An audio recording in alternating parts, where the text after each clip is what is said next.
Okay, so this is Bill, and Bill has some really big issues about being handled, incredibly defensive.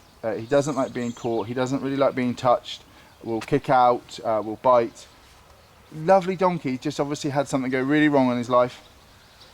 And so we're looking at catching and how we start this catching process. Too often we think catching starts with the head collar and going to the animal, and that's not the case. What we want to begin to look at here is how far back we start the process of shaping the behaviour of catching. So I'm going to start moving towards Bill, and I'm going to sound calm and relaxed.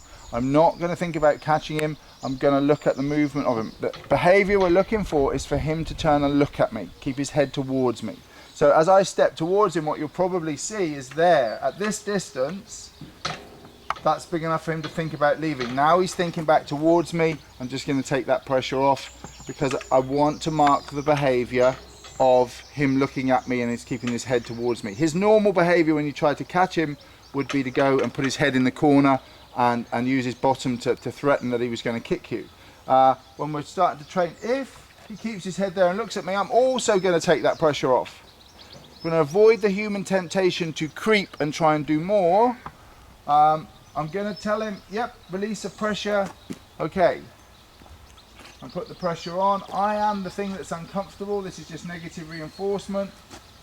He makes a step towards me, that's absolutely brilliant. And that's partly as a result of 2 or 3 weeks work of his groom just sitting with him in the same environment, letting him come up for a food reward. And that's all that's been done to Bill in terms of training. We're now changing that to begin to go to him.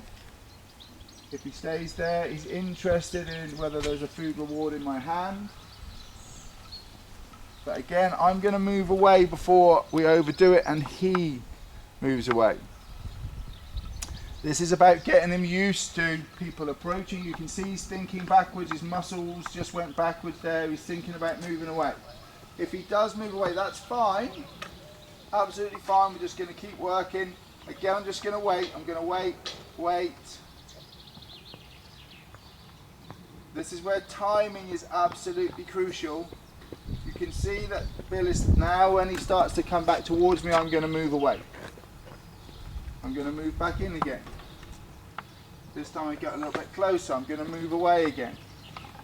I'm not creeping, I'm trying to keep my body language as relaxed and as calm as possible.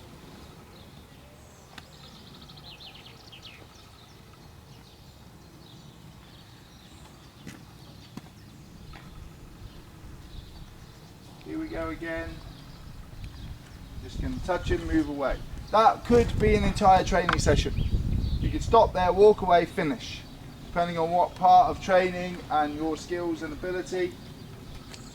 I'm going to look for something nice here. You can see it's easy to overreach it. He's just thinking backwards, he's inquisitive. But again, we want him just to have a good experience every time we approach him.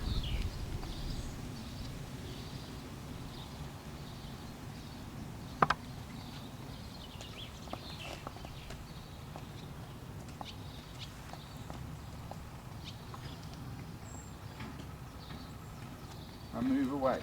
We're just getting him to learn that standing still, facing me, gets rid of me. That's the message that we've got to get across to Bill to start with before we can begin to progress to other things. It's the very beginning of catching. And you can see already in this short session, I've gone from him looking worried when I'm 10 feet away to being almost able to walk straight up to him and touch him on the nose. Not comfortable with being touched.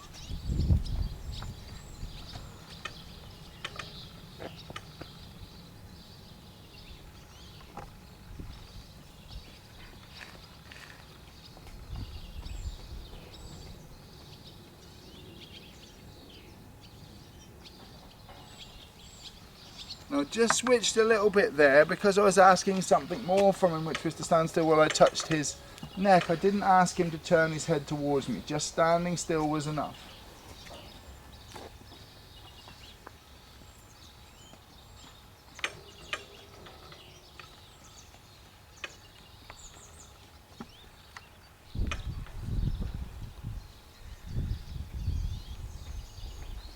And that'll be the end of the session.